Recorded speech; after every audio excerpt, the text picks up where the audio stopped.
क्या लगता है कि डॉक्टर बनने का भी अब कोई फायदा नहीं रहा? हम मुख्य धारा में होते हुए भी हमारे को दरकिनार किया गया। क्यों सरकार नहीं सुन रही?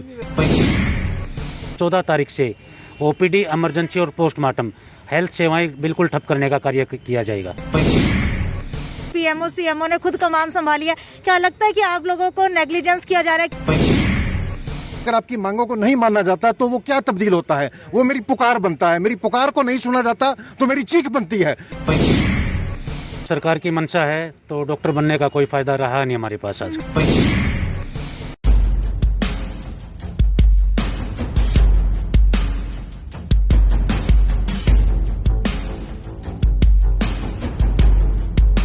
नमस्कार, सिटी बिग न्यूज देख रहे हैं आप और मैं हूं आपके साथ साक्षी सोनी। आज हिसार ही नहीं बल्कि पूरे हरियाणा के सिविल अस्पताल के अंदर ओपीडी बंद रखी गई। और अगर इस दौर की बात की जाए, इस समय की बात की जाए तो ये बड़ा ही भयावह समय है, क्योंकि कोरोना काल इसे कहा जा रहा है और लगातार तीसरी लहर आने को है। लेकिन अगर हिसार ही नहीं बल्कि पूरे हरियाणा के सरकारी अस्पतालों की बात करूं तो मेरे पीछे जो आप लोग सभी देख पा रहे हैं, ये सभी के सभी डॉक्टर्स है जो इस वक्त हड़ताल के ऊपर उतर आए हैं। हालांकि आज एक दिन का 11 जनवरी को सांकेतिक धरना दिया गया है, लेकिन इसके अंदर भी एक सबसे बड़ी बात यह है कि आज हिसार के अंदर सभी के सभी डॉक्टर्स भले ही सांकेतिक धरने के ऊपर बैठे हुए हो, ओपीडी बंद हो, लेकिन सीएमओ और पीएमओ ने खुद कमान संभाली है सिविल अस्पताल के अंदर। जितने भी लोग आ रहे हैं, पेशेंट्स आ रहे हैं, उनका इलाज यहाँ पर वो खुद कर रहे हैं। हालांकि क्या कुछ मांगे हैं वो इनसे ही जानने की कोशिश करते हैं। सर, ये बताइए, क्या कुछ मांगों को लेकर के आज सांकेतिक धरना दिया गया है? मैं डॉक्टर अनीस, ट्रेजरर हमारे HMS एसोसिएशन हिसार। हमारी बेसिकली 3 डिमांडें हैं। पहली डिमांड है डायरेक्ट SMO की जो भर्ती है उसको बंद किया जाए। दूसरी जो डिमांड है वो हमारी है जो पहले की तरह PG पॉलिसी, हमारी डिमांडें पेंडिंग थी। हम लोग ने 31 को हमने ये इनको सरकार को पहले से अल्टीमेटम दिया था कि ये हमारी डिमांडें पूरी की जाएं, पर सरकार ने हमेशा की पहले की तरह हमेशा हमें हल्के में लिया 10 दिन का। फिर उसके बाद हमने दोबारा से उनको टाइम दिया और आज एक सरकार की बुरी नीतियों और एक उनकी एरोगेंस की वजह से हम लोग यहाँ पे बैठे हुए हैं। सर, आपसे जानना चाहूंगी कि अगर डॉक्टर्स की बात की जाए तो कोरोना काल के अंदर भी फ्रंटलाइन वॉरियर्स के अंदर डॉक्टर्स को गिना गया, लेकिन उसके बावजूद भी आप लोगों की मांगे पूरी नहीं की जा रही है। तो क्या लगता है कि डॉक्टर बनने का भी अब कोई फायदा नहीं रहा? लग तो ऐसा ही रहा है मैडम, जो सरकार की मंशा है तो डॉक्टर बनने का कोई फायदा रहा नहीं हमारे पास आजकल। तो अब आगे क्या कुछ एक्शन आप लोगों की तरफ से लिया जाने वाला है? आगे एक्शन ये मैम, आज ये सांकेतिक हड़ताल हमने जो की है, अगर 2 दिन का टाइम हम सरकार को देते हैं, 12 और 13 तारीख, अगर 12 और 13 तारीख को सरकार हमारी डिमांड फुलफिल कर देती तो अच्छा है, वरना 14 तारीख से ओपीडी, इमरजेंसी और पोस्टमार्टम हेल्थ सेवाएं बिल्कुल ठप करने का कार्य किया जाएगा। देखिए, बहुत बड़ी बात है कि अगर किसी शहर के अंदर हेल्थ सेवाओं को ठप कर दिया जाए। आप मुझे ये बताइए, गरीब तबके के जो लोग हैं वो सिविल अस्पताल के अंदर आते हैं, अगर आप लोग हड़ताल के ऊपर बैठ जाएंगे तो उनकी देखभाल कौन करेगा? मैडम, ये सबसे पहले क्लियर आपको कर दूं कि ये सारी चीजें ही मरीजों के वेलफेयर के लिए की जा रही हैं, ठीक है। जो हमारी डिमांड्स हैं वो ओवरऑल पेशेंट के वेलफेयर के लिए है। ये हमारी कोई पर्सनल डिमांड नहीं है, सिर्फ मरीजों को क्वालिटी पे ट्रीटमेंट देने के लिए, उनका बेहतर इलाज हो सके, ताकि नए डॉक्टर आए और उनका अच्छा इलाज मिल सके, तभी हम हड़ताल पे गए हुए हैं। तो क्या आज ओपीडी के अलावा इमरजेंसी सेवाएं और पोस्टमार्टम भी बंद रखा गया? चल रहे हैं अभी, वो दोनों चल रहे हैं। और जो सरकार है बार बार आश्वासन दे रही है, और बाकी लोग कोई इंसिडेंट छोटा सा भी हो जाता है तो सरकार तुरंत उसी को कहते हैं नहीं, इनको 50,000 दो, इनको, मतलब वोट की राजनीति है। तो डॉक्टर्स को क्यों नहीं प्रेफर किया जा रहा जो दिन रात लगे हुए हम? अच्छा, क्या आप आम भाषा में अपनी डॉक्टर्स ने लाइफ दी है अपनी। हमने मेमोरी ऑफ वॉल आप देख सकते हैं हमारे सिविल हॉस्पिटल में लगा रखा है। और हमारी एक यंग डॉक्टर जो एपिडेमियोलॉजिस्ट आपने अभी सुना होगा, जो इतनी सिंसियर थी, उसने अपने जान दे दी बेचारी ने।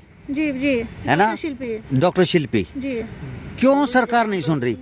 उनको जो कुछ अधिकारी हैं वो अधिकारी सरकार को गुमराह कर रहे हैं, और वह उन अधिकारियों के अगेंस्ट हम हैं बिल्कुल। वो एक, आप भी बताइए, क्या एक जिसने MD MS कर रखी हो वो MBBS के बराबर नहीं हो सकता, और एक MBBS के बराबर एक डेंटल सर्जन नहीं हो सकता? तो ये सरकार ये खेल क्या खेल रही है और क्यों खेल रही है? अच्छा, क्या आप मुझे आम भाषा में हमारे व्यूवर्स को समझा सकते हैं कि अगर आप लोगों की तीनों मांगे नहीं मानी जाती तो उसका नुकसान डॉक्टर्स को और आम लोगों को कितना होगा? जो हमारी जो 3 मांगे हैं नहीं मानी जा रही हैं, तो डॉक्टर्स को तो उसमें नुकसान है, साथ में साथ ये मांगे एक हमारी पर्सनल नहीं है, ये आम लोगों के लिए है, उसमें बिल्कुल दुख है। हम यहाँ पे ओपीडी छोड़ के, हम जो एक सबसे सिंसियर लोग जो डॉक्टर माने जाते हैं, वो काम छोड़ के यहाँ पे बैठने को मजबूर हैं, और इतनी ठंड में हम बैठे हुए हैं। और ये जो है, जो हमारी डिमांड्स है वो लोगों के लिए है। उससे अगर लोग है, हमारी जो जैसे ये पॉलिसी बनेगी, पीजी पॉलिसी है, इसमें क्या है, जो हमारी सर्विस के डॉक्टर हैं उनको ज़्यादा से ज़्यादा वो स्पेशलिस्ट बन सकेंगे। और जो स्पेशलिस्ट कैडर जो हम बना रहे हैं, उसमें क्या है कि जो स्पेशलिस्ट लोग हैं, आज आप सर्विस में देखोगे सब लोग सरकारी नौकरियां छोड़ के जा रहे हैं, जो स्पेशलिस्ट लोग हैं। अगर ये पीजी पॉलिसी को ये अप्लाई करते हैं, ये जो स्पेशलिस्ट कैडर को ये करते हैं, उससे लोग और जो स्पेशलिस्ट है वो अट्रैक्ट होंगे इसके लिए।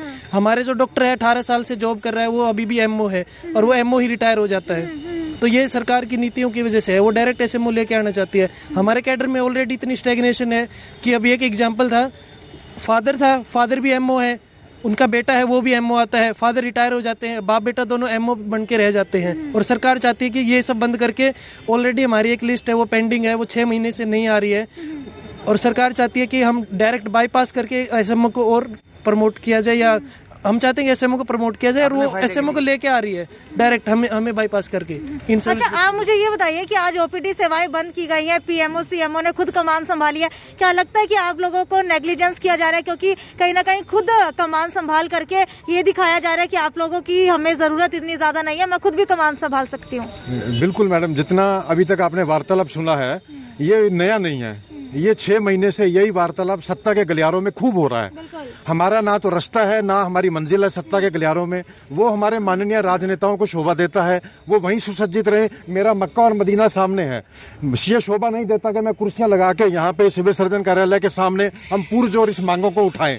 हमारे को दरकिनार किया गया है। लड़ाई देखिए क्या है, मतभेद की है, विचारधारा की है। हमारे को यह बताया गया कि आपके विचार ठीक है, जैसे मेरे साथियों ने बताया कि मांगे क्या है, वो पुरजोर से कहते हैं आपकी मांगे बिल्कुल सही है, इनको मान लिया जाएगा। अब बात आती है, अगर आपकी मांगों को नहीं माना जाता तो वो क्या तब्दील होता है? वो मेरी पुकार बनता है। मेरी पुकार को नहीं सुना जाता तो मेरी चीख बनती है। मेरी चीख को भी नहीं सुना जाता तो हम इस हड़ताल पे हैं। रही बात हमारे जितने भी मरीज हैं यहाँ पे, उनका पुरजोर तीसरी वेव है। हमारे इतने साथियों को हमने खोया हुआ है भरपूर। हमारे यहाँ पे 130 का कैडर है, लेकिन 80 से 85 डॉक्टरी कार्यरत हैं। हम डबल ड्यूटी दे रहे हैं पिछली दोनों लहर में। हमारे भाई भी, अन्य साथी मेरे डॉक्टर हैं, वो भी कोरोना से ग्रस्त हैं।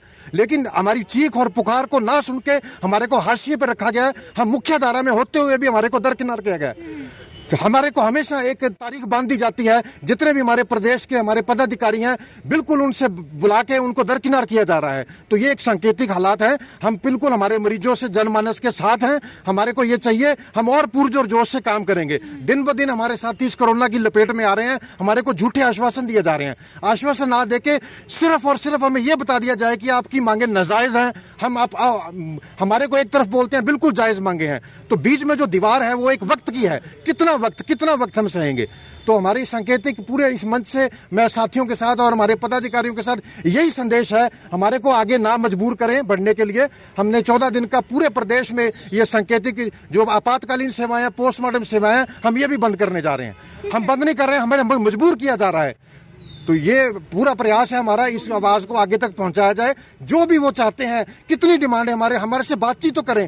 पूरा हमारे उपायुक्तों को हमने विज्ञापन दिया हुआ है, वहां ये कहते हैं सब मांगे आपकी ठीक है, जायज हैं, लेकिन उसको वक्त की इतनी बीच में पीड़ा डाल के उसको ऐसे लग रहा है कि ये तो इनकी मंशा कहीं और है। हमारे को मंशा साफ रखी जाए, हम भी बात करने के लिए तैयार हैं। हमारे ये रास्ता हमारा नहीं है इस हड़ताल का।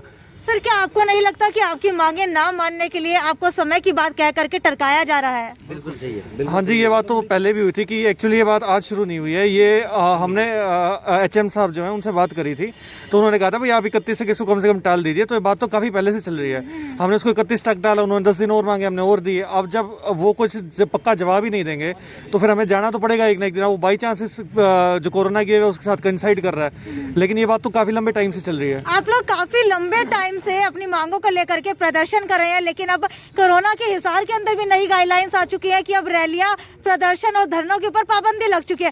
तो क्या लगता है कि इसके चलते अब जो आप 14 तारीख को ओपीडी सेवाएं बंद करने वाले हैं, इमरजेंसी बंद करने वाले हैं, पोस्टमार्टम बंद करने वाले हैं, तो वो चीजें नहीं हो पाएंगी। मैडम जैसे कोरोना की गाइडलाइंस आई हुई हैं, सबसे पहले न्यायालय बंद हो गए, न्यायाधीश के हत्या केसों की सुनवाई नहीं होगी, हमारे संस्थान जो एजुकेशन संस्थान है वो बंद कर दिए गए। अब तो गाइडलाइन आ गया, हिसार को भी शाम को 6 बजे बाजार भी बंद कर दिए जाएंगे। ये कभी नहीं बंद होगा, इसको हम भरपूर चलाएंगे 24 घंटे 365 दिन 7 दिन ये चलेगा। इसको चलाने के लिए एक हमारा मानसिक तौर पे संतुलन बहुत जरूरी है, और हमारे जो माननीय सरकार है, जो कैबिनेट मंत्री हैं, उन्होंने हमारे संतुलन पे एक मानसिक चोट पहुंचाई है। ये बिल्कुल एक सांकेतिक हालात है, ये हमारे जो इस पे मजबूर किया हुआ है। हम कोरोना काल से पीछे नहीं हट रहे हैं, फ्रंट लाइन है तो बिल्कुल फ्रंट लाइन है, लेकिन प्लीज हमारी मांगों को सुना जाए, हमें समझाया जाए कि ये नाजायज है। जायज बोल के नाजायज भाषा पे हम ये सहन नहीं करेंगे। बिल्कुल, ये वो फ्रंटलाइन वॉरियर्स है, ये वो डॉक्टर्स है जो अपनी जान को खतरे में डाल करके लोगों की सेवा करते हैं, लेकिन इनकी मांगे नहीं मानी जाती है। लगातार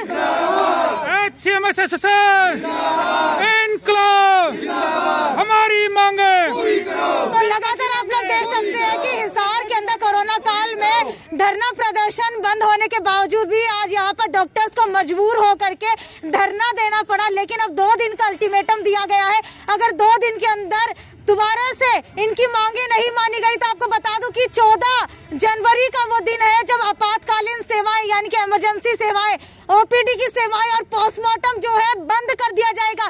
यानी कि हिसार के मरीजों को ही नहीं बल्कि पूरे हरियाणा के मरीजों को दर दर की ठोकरें खानी पड़ेंगी, क्योंकि डॉक्टर्स भी यहाँ पर फ्रंट लाइन वॉरियर्स होते हुए दर दर की ठोकरें खाने को मजबूर हो चुके हैं। तो सरकार से गुजारिश है कि स्वास्थ्य सेवाओं को ठप ना किया जाए, स्वास्थ्य विभाग के जितने भी डॉक्टर्स हैं उनकी मांगे मानी जाए जल्दी से जल्दी।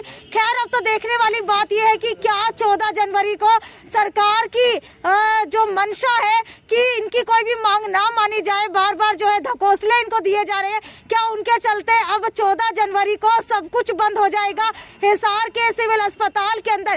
खैर, अब ये तो देखने वाली बात है, 14 जनवरी को ही पता लगेगा। तब तक ज्यादा से ज्यादा शेयर करते रहिए, और आपकी क्या राय है इस बारे में वो भी नीचे कमेंट सेक्शन के अंदर लिख करके बताइए। ये थी साक्षी सोन की रिपोर्ट अपने सहयोगी अमित असीजा के साथ हिसार के नागरिक अस्पताल से। नमस्कार।